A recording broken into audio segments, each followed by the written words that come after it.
Welcome back, dear students.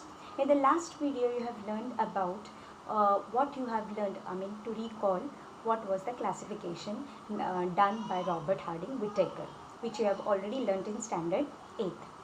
And you have also learned in the last video that how you can differentiate between a plant and an animal.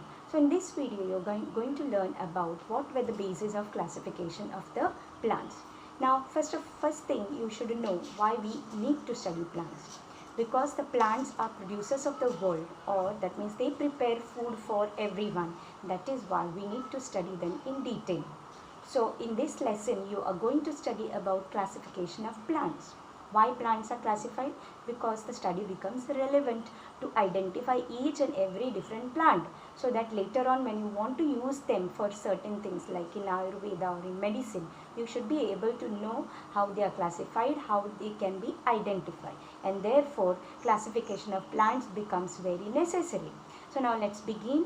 What were the bases of classification of plants? So let's see what were the basis of classification, how they were classified into different groups.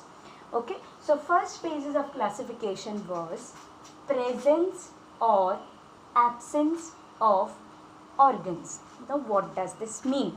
You know, plants have different organs, like their main organs are, I hope you know, plants have leaves, stem, roots, correct, flowers, fruits, right? So you have seen all these different parts of the plants: leaves, stem, roots, flowers, fruits, correct? So these are the different organs of the plants. But do really all the plants have these organs? No, my dear students, all these plants do not have these organs. So depending upon that, whether they have these organs, presence or absence of all these organs, then they are classified into different groups. Okay, so in the next video you're going to learn about why I said some of them have the organs and some do not have the organs. Like for example, if you have heard about Shawari, in Marathi what we call Shawari, you might have seen it floating in the water or pond, correct? Now it is also a plant, and that plant is categorized as algae. Now this plant, does it have leaves, roots, stem, fruits, flowers? No. So you cannot say that an algae is not a plant. If you see carefully at an algae, or what we call it commonly in English or in botanical terms, it is called as Spirogyra. So Spirogyra, or what we call in Marathi Shawari, is also a plant because it is green in color and it produces food for us. Also, if you see the cell of the Spirogyra, you will find that there is a cell wall inside it. So it is there in your textbook. You can carefully see the picture of it.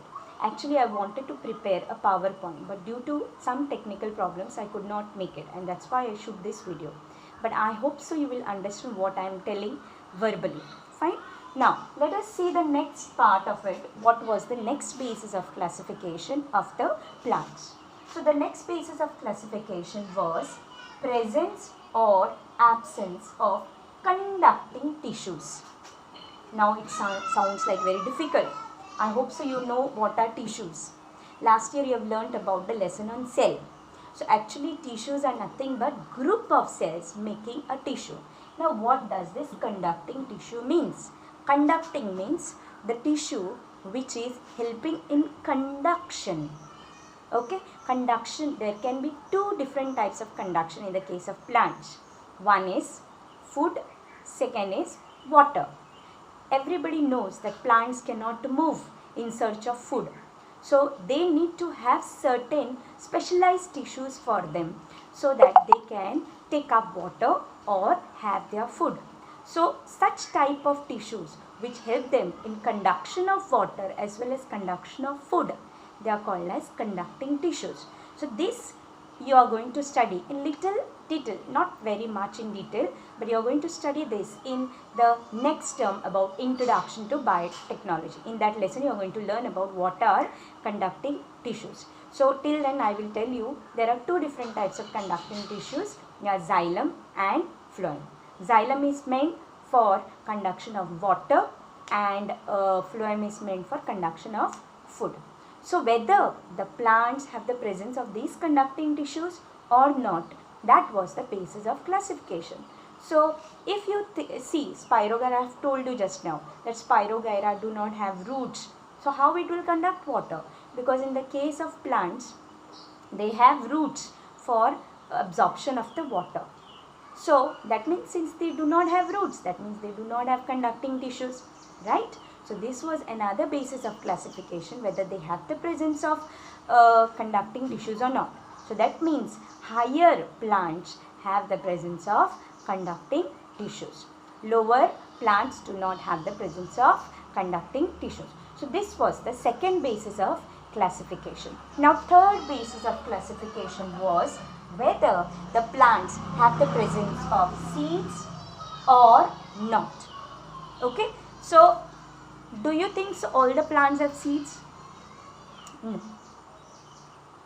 Only these higher plants which you see up coming above the surface will have the presence of seeds. But you see which are the lower ones, the smaller ones, like you will be able to learn in the next video about what are the different types of plants. In that you will understand what I mean to say, which plants are having seeds and which plants do not have seeds. Now you must have eaten now this just we have finished the May month, and May month you must have all eaten mango fruits or jackfruits, papaya, so many different fruits you get in this season. So in that you have seen that so all the fruits which you have eaten have the presence of seeds. But these, you know, only these plants, but actually there are so many plants which do not have the presence of seeds. So which I mean to say is nothing but the lower plants. Now let us see next thing. So if they have the presence of seeds, again in that another basis of classification is whether the seed is enclosed, that means it is having a seed coat above it or not, or it is naked. Now based on that also there is a classification, so which I am going to talk in the when I am going to talk about this part, you will understand at that time why I meant to say enclosed or naked. Enclosed within a fruit or a seed coat, or they are just simply present without a fruit. So enclosed or naked. Next and the last basis of classification of was number of cotyledons. Now this is also another new term for you, but let me make it very simple for you. Have you seen cashew nut? Have you tried to open it and eaten? Have you seen beans, peas? Have you tried to open it? So if you try to break them, you will find that the seed breaks into two different parts. So these two parts of the seed are called as cotyledons. So some can be divided into two parts, whereas some cannot be divided into two parts. For example, have you seen a rice seed? Rice seed cannot be broken into two parts. So that means it is having only one cotyledon. The seed itself is one cotyledon. Whereas chana, moong dal, moong, then peas, or maybe your mango, your cashew, any fruit, higher fruits you take, you will find that they have the presence of two cotyledons. So depending upon that, this was another basis of classification.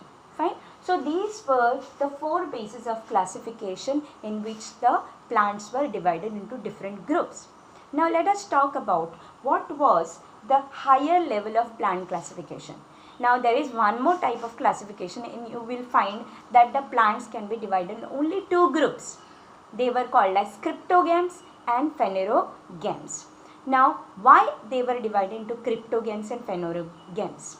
Whether the plants have the presence of flowers, fruits and seeds. If not, then they are called as cryptogams. If they have the presence of flower, fruit and seeds, they were categorized into phanerogams. So in cryptogams, you can find three different types. One, the first one, the smallest or the first evolved in plants were Thallophyta. Second was Bryophyta. And third was Pteridophyta. Whereas in phanerogams, which have the presence of flowers, fruits and seeds, they were divided into two types. One was gymnosperms and next was angiosperms. So in the next video, you are going to learn in detail about each one of them. So till then, thank you.